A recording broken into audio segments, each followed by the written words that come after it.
on our website. If you go to log into our website, you go under products and then select D-Star. You'll see the 5100 right in the main section here.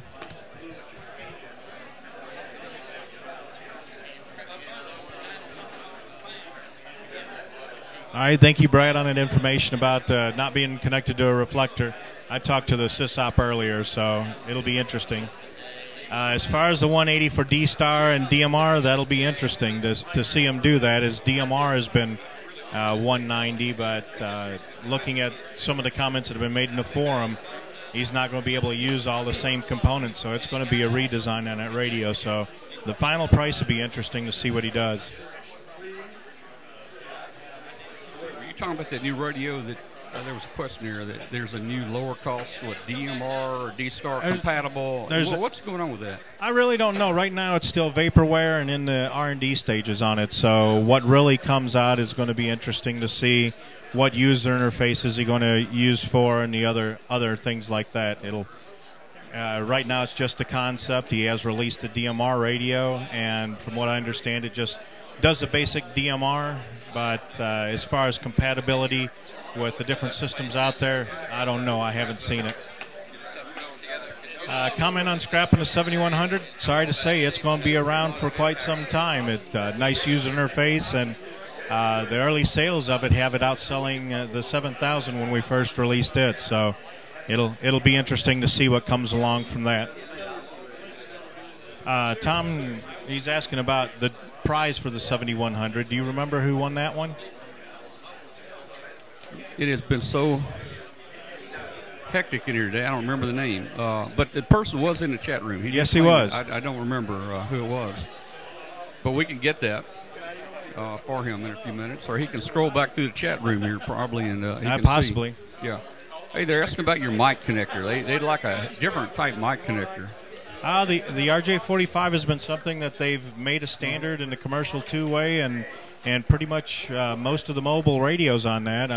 I know it's a lot easier to solder the 8-pin connectors, but from what we've been seeing and the other manufacturers, the RJ45 is pretty sturdy and pretty stable. There we go, KG4TAH, that's who it was.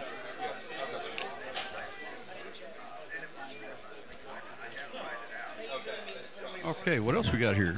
You guys had 100 questions this morning. And, so I see Rick, Memphis. Yeah, we do look at the EHAM reviews, so we see them on there. It's kind of like doing the Olympics, where you look at the judges' high scores and low scores, and you look at pretty much the median on what people are doing. I just saw in Memphis where we're putting a second D-Star repeater on in Memphis. So yeah, I can't think of Michael Knight. Yeah, Michael. He was saying he was putting up one. Yeah, that'd be interesting and good, I guess. No plans on an AT500. It's pretty hard for the air variable capacitors, and with LDG and MFJ, they're running real hard with their antenna tuners. So I don't see where we can be competitive in that market. How long will the 7000 be selling? It's completely out of production. We're completely sold out. Here at GigaParts, they were sold out of those as well. So they didn't have any here for people that were asking to buy one here. 3 minutes is each. Where do we want to start? A new HF and 6-meter QRP rig. No, sir. The 703 was okay. It was a great radio performance-wise, but sales never did meet up to the expectations, so I do not see anything coming on that or looking at going anything else. KA9 BHD, yes, we have two 200-watt radios. We have the IC 7700, which Thursday, or let me think, yeah, Wednesday night, they released a new firmware update that really changed the performance of the radio, as well as gave a waterfall display, Ethernet port activation, so you can use the RSBA1 software directly into the radio, and APF performance enhancement on that, so you have up to 6 dB gain while using the APF. This was pretty much the same firmware update that they put in the 7800 back in October, November, and December of last year. Well, they want you to keep bringing back radios, but that's probably pretty hard to do, isn't it? Well, when you take a look at the older radios, a lot of them have been discontinued because the components have been discontinued, or Thanks for coming out. Just hardware components become scarce to find. So redesigning it to have the exact same performance, or looking at redesigning new features and enhancements to it is the direction to go. I saw Mike ask about SDR-only receivers. Nothing on the plans for that.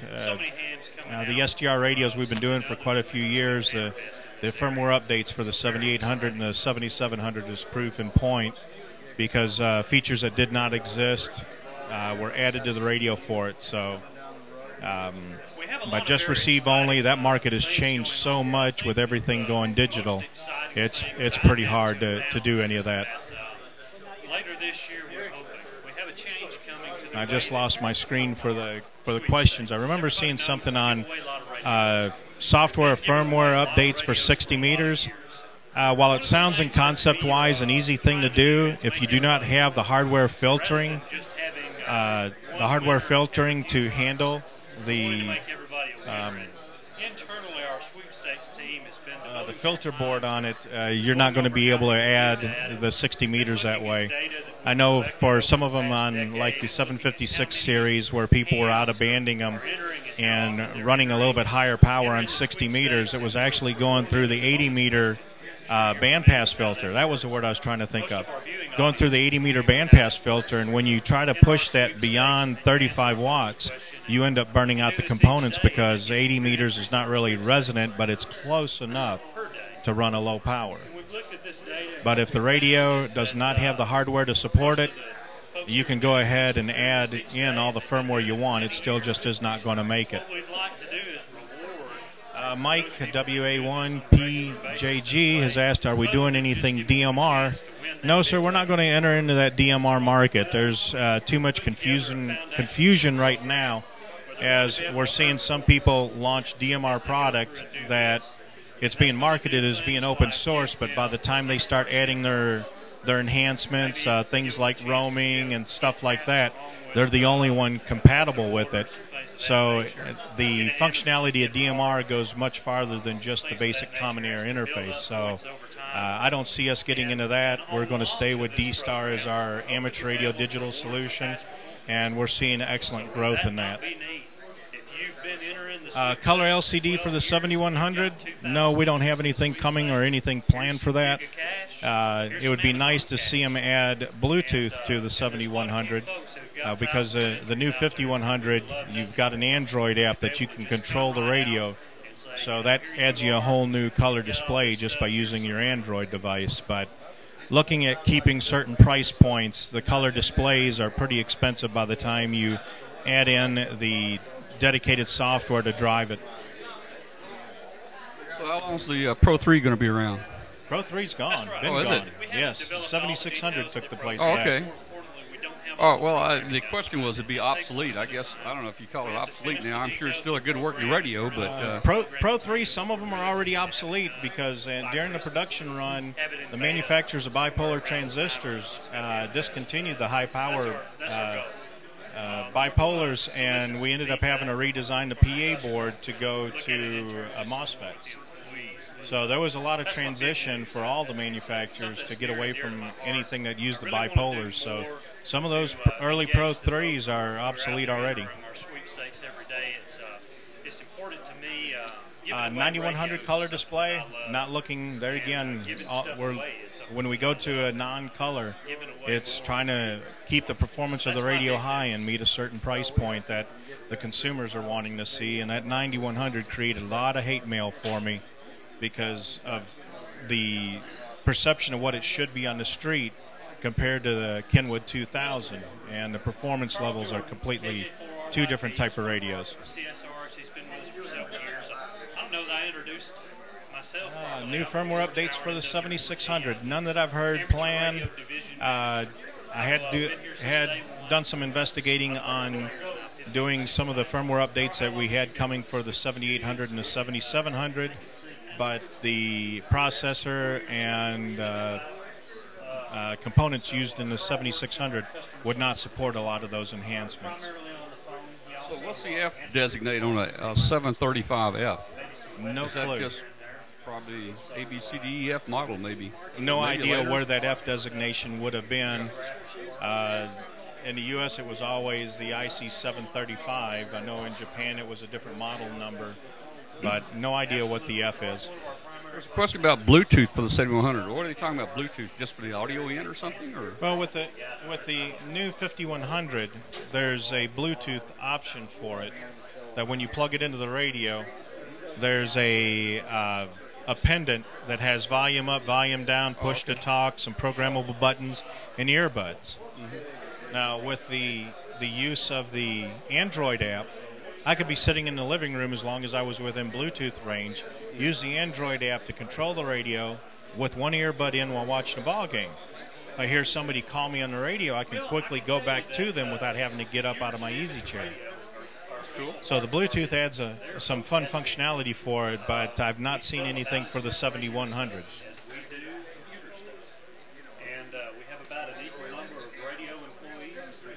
When's the 5100 coming out?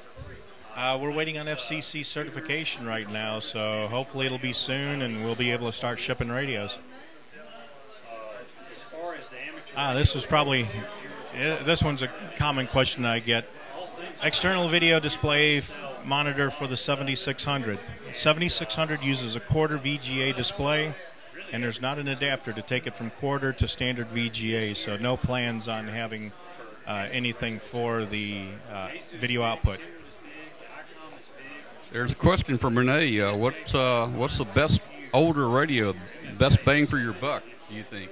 Really depends on what bands you're wanting to look for. So that one's kind of a trick question. If you put in there what you're looking for, if it's HF only, VHF, UHF, dual bander, we'll try to answer that one. Fantastic product line. If you're interested in wire antennas, man, buy some radio. I'll tell you, that is some great product. I believe you featured some of that on Any other questions? the show, and that is some great stuff. I've got 3 radio waves antennas. I see 28A. Boy, 28A, that's got to be 25 years old. I've been with Icom for 20. So that was right at the edge of, right before the 229, 228 came out, and those replaced the 28. So I've got several IC2s. the 2ATs or I guess O2ATs? no, it's not the O2, it's the 2A. The IC2A. Boy, thumb wheels on the top? Thumb wheels on the top. Okay, Yeah. that was our first portable. But if he's still running at 28, mankind, he's definitely got his money out of that one. And that one probably was selling around $250 back in the late 70s. Yeah. I still love the 2AT or whatever, the 2A. Yeah. You know, I took the battery off of it and I built a remote base. Okay. UHF remote base. I put that little 2-meter 2A in there as the VHF link to it. And it's so simple, you know. Couple of questions are running. There we go. He posted it again. 220 or 900. No plans for us to be doing anything 220. To get that price point that hams want to have, I can't support it just in the U.S. and Canadian market. 220 over in Europe is used for commercial two-way, and in some countries it's public safety. So just the U.S. and Canada does 220. The other question, what radio goes along with me when I travel? I carry a IC51A with me everywhere I go. The database is real easy. Once I get the GPS coordinates, it pops up, and I like talking on D-Star with it. So that's the radio I take with me. It does, and I've had some work on this. Is the 7100 being used on HF? Yes, it's being used on HF. I've seen a couple of them here mobile, so that radio's going quite well. Replacement for the 910H, VHF, UHF. Not anything that VHF, UHF only, in a all-mode base station. The 9100 is designated as our satellite solution that the 910 did before.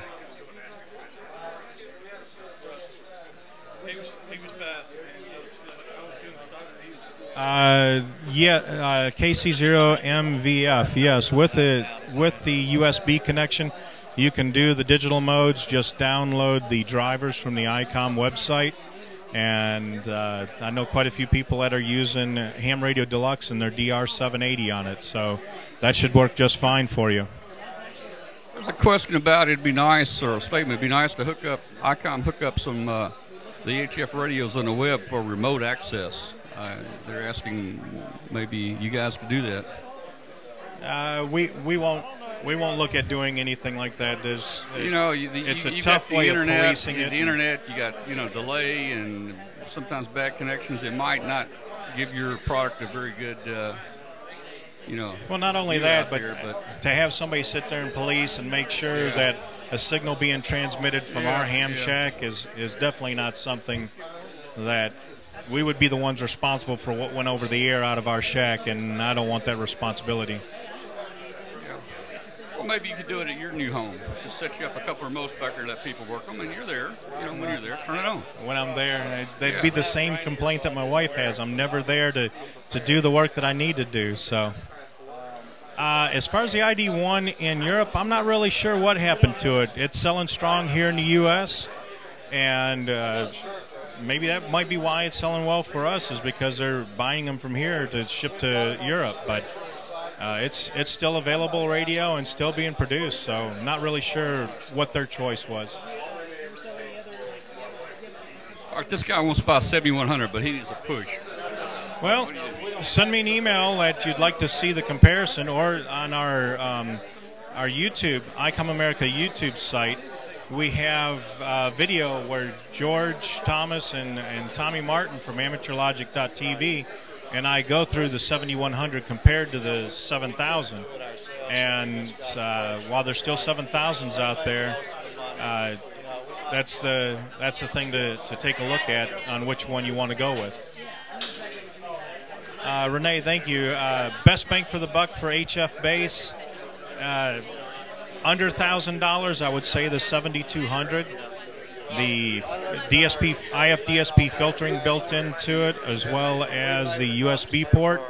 But if you've got a little bit more money, I would recommend the 7410 with the internal antenna tuner, and it's a better performing HF than the 7200. So it really depends on the price point. Around $1,500 or under $1,000.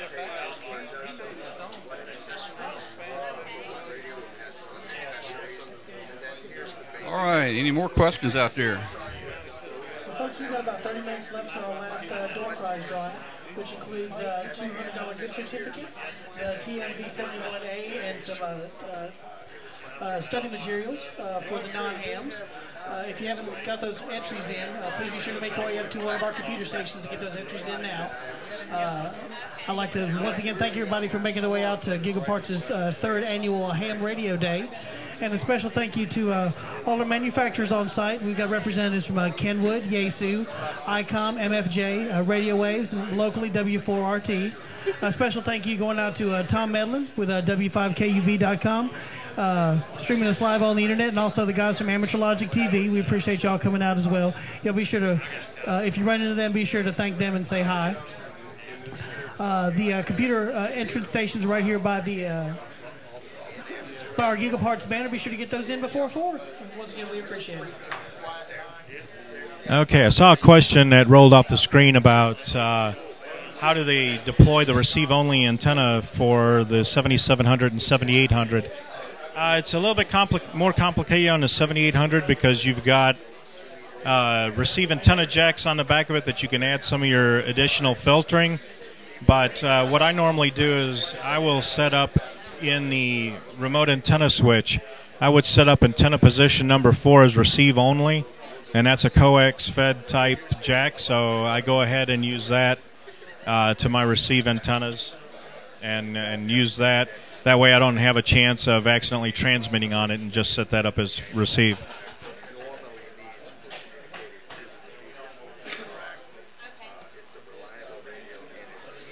But that looks like that was the last one that I recall.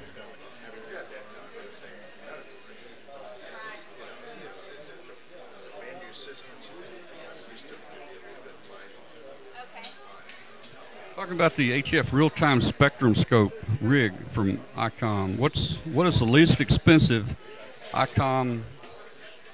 Well, it's kind of a tricky question because there's real-time. If you look at the exact word real-time, none of the HF radios out there that have the internal pan adapter are real-time. They're a sweep-type scope. There are external devices. Elecraft's got one. I think it's a PA5 that is a real nice spectrum scope with waveform, but what we have internal would be the 7600.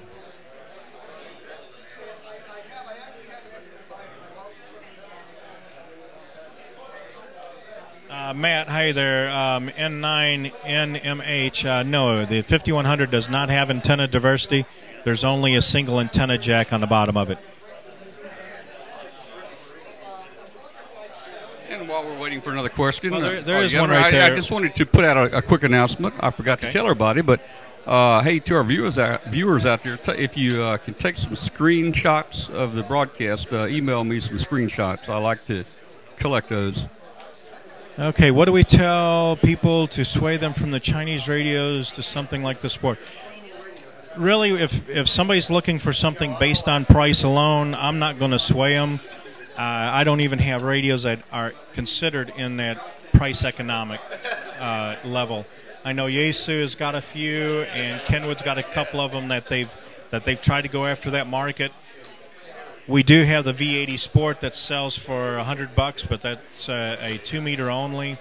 But if you're looking for performance, if you're looking for features like what we do with D-Star, the touchscreen, new innovative type products, take a look at us. I think you'll have a lot of fun with the products that we develop. But if you're just looking for what's the cheapest thing out there, go ahead, try it. Good luck with it. When you get on your second or third one in a year, come talk to me and let's look at what is really a cheap radio, an inexpensive radio, and what's a great value.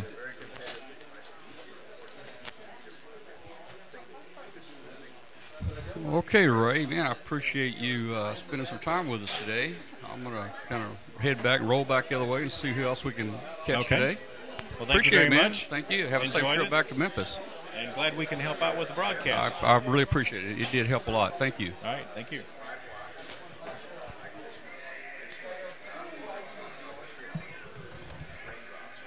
All right, let's roll over here a minute.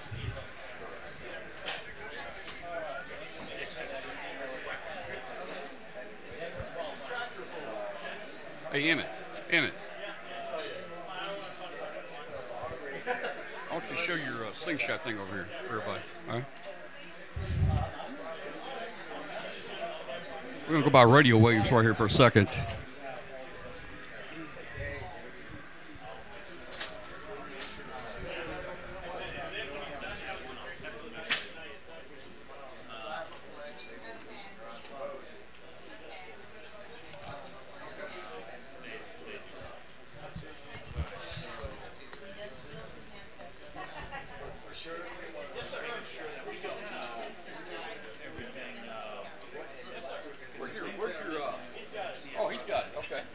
When you get ready, when you can demo it here, let's back up a little here.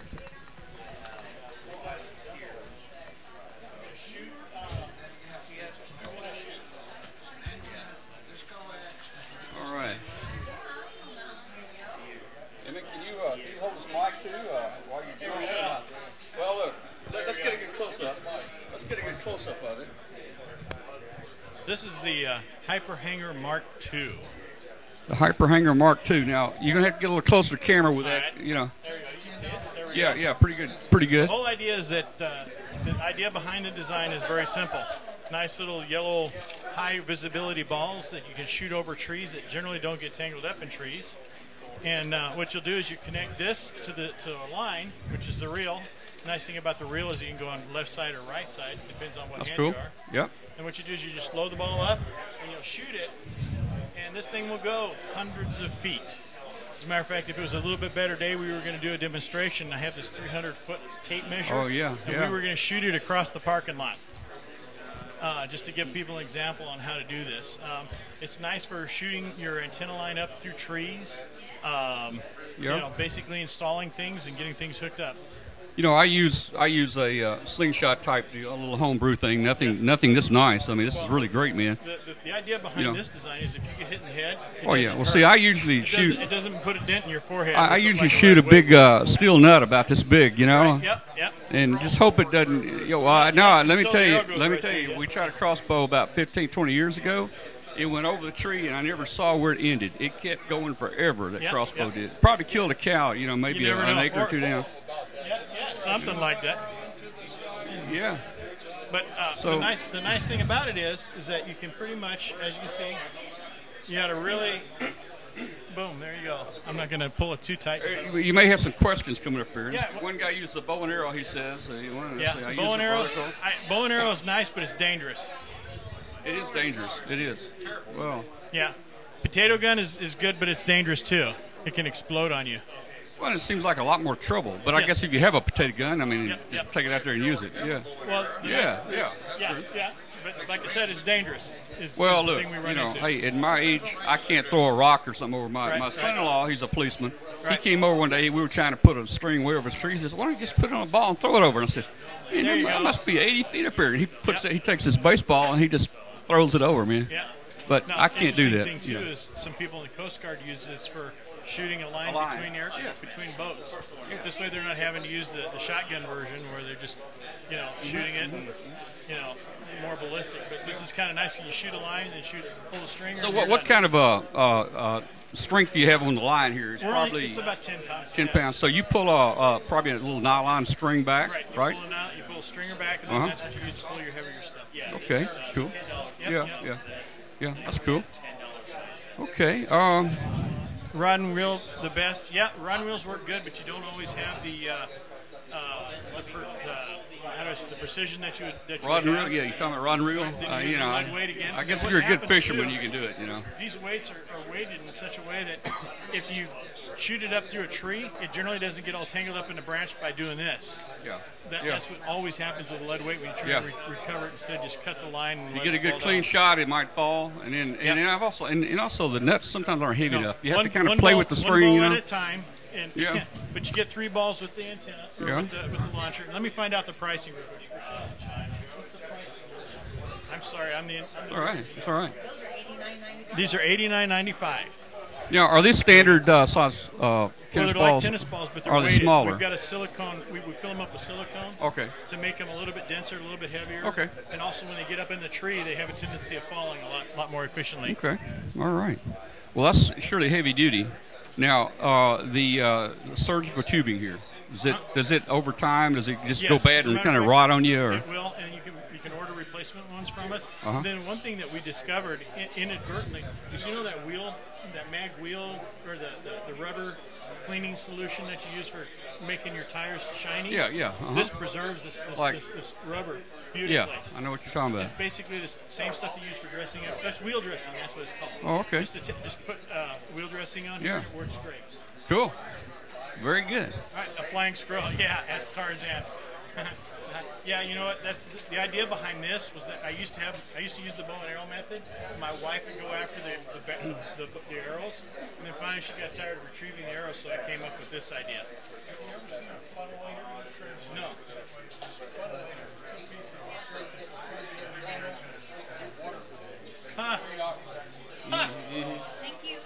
That's quite a bit of fun. Anyway, all right. Then when it's all done, you see the nice little back component folds up. The ball goes back into its place. And then there's also a video on YouTube that we did. Just look up the Radio Waves channel. That's RADIOWAVZ. RAWWAVZ, Victor Zebra. And just look us up on YouTube, and you'll see a video on how to use these antennas a little bit, or the antenna installers a lot more efficiently. It's been pretty good. It's been a fun product.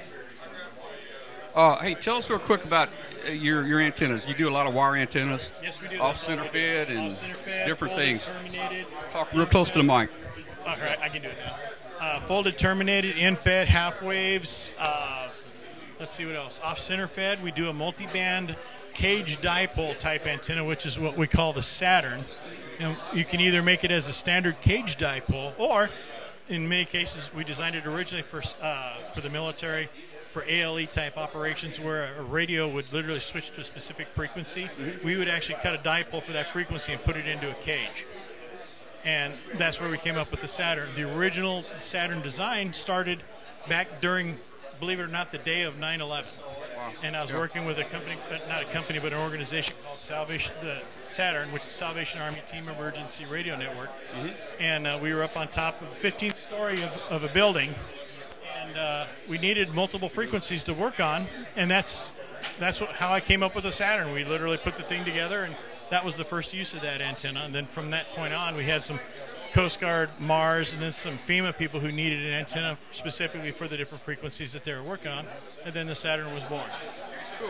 Cool story. As a matter of fact, this little antenna right here, it's an 80-meter 4-band Saturn, and it fits in a little box like this, and I know it looks like a tangle of antennas, but literally it just accordions right out, and within about 15 minutes you'll have a 4-band 80-meter cage dipole antenna up and running. Now, yes. These the balance you use. Yes. They look a little. Nowadays I'm saying they look small. Tell us about the power rating of these. Okay. I know they can higher power for a shorter amount of time and so forth. Right. How do these compare? Okay, physically they look smaller, but you understand that comparatively they use about the same material as your other ones that you've seen on the market, where you see that they're using tubing from Home Depot and Lowe's and stuff like that. We manufacture our product to fit the form. In other words, within this unit, for instance, on the one-to-one type balun, we have a simple bar antenna, or a simple bar piece of ferrite, and then we've got a 14-gauge Thermalese Q, high temperature, high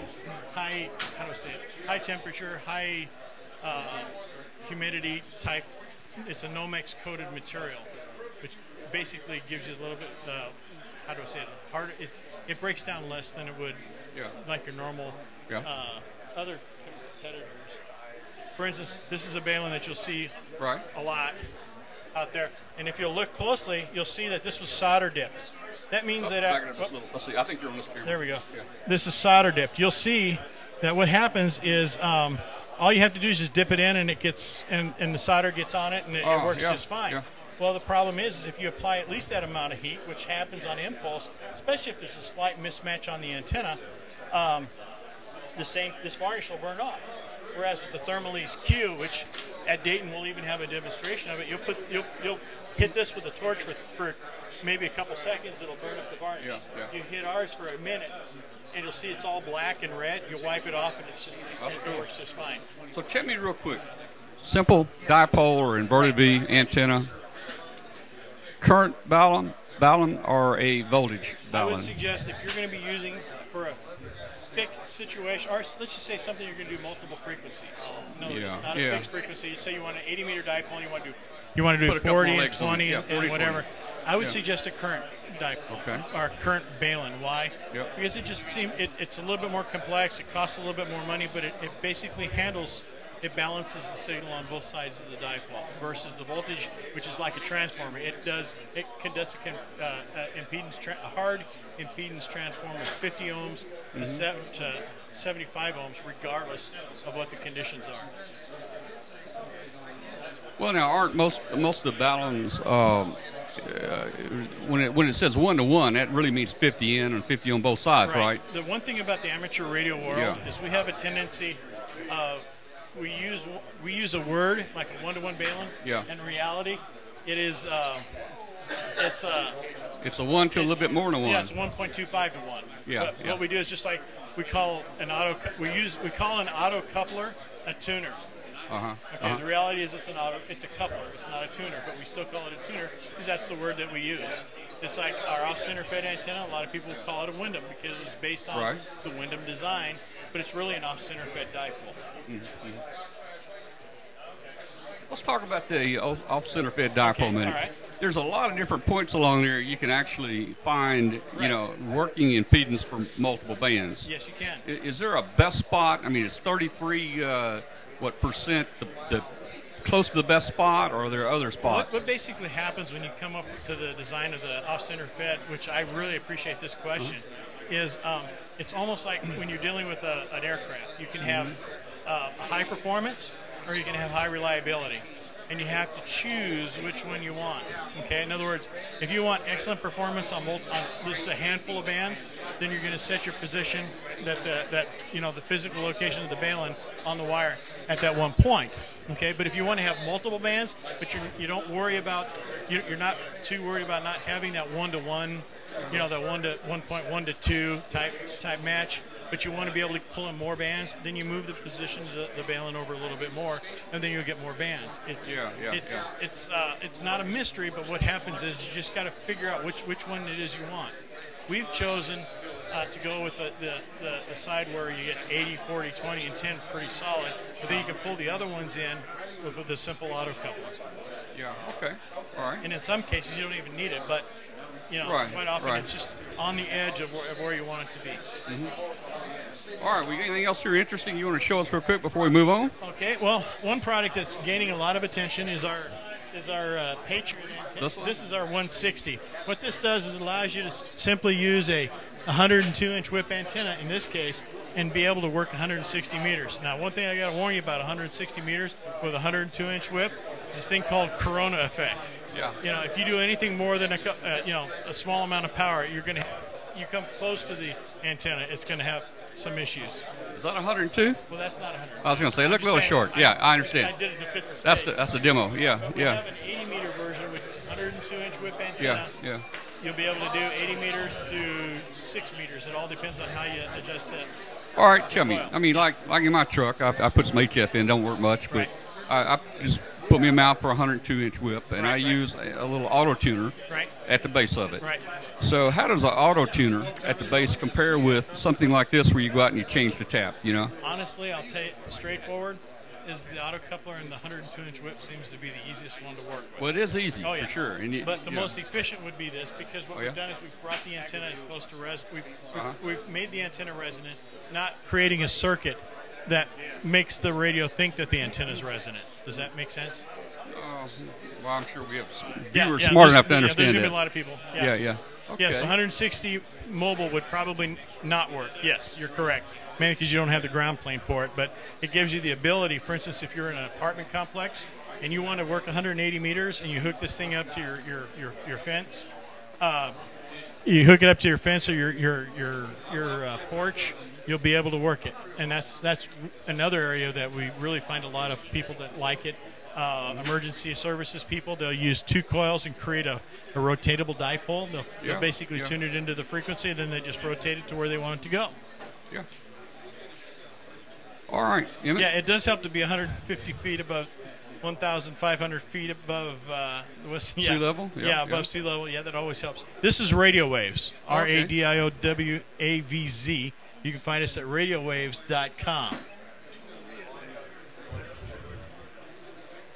All right, we're going to move on. All right, Thank sir. you. You have a good day. Thank you very much. Thanks. Oh, he was doing it to me. Doing what? Yeah. Did he give you the what? Did you give him money or something over there? No, I wasn't going to photobomb him, but he and Phil were Oh, trying you to were going to screw photobomb. What did you do over there? Not when you do your official radio waves. Oh,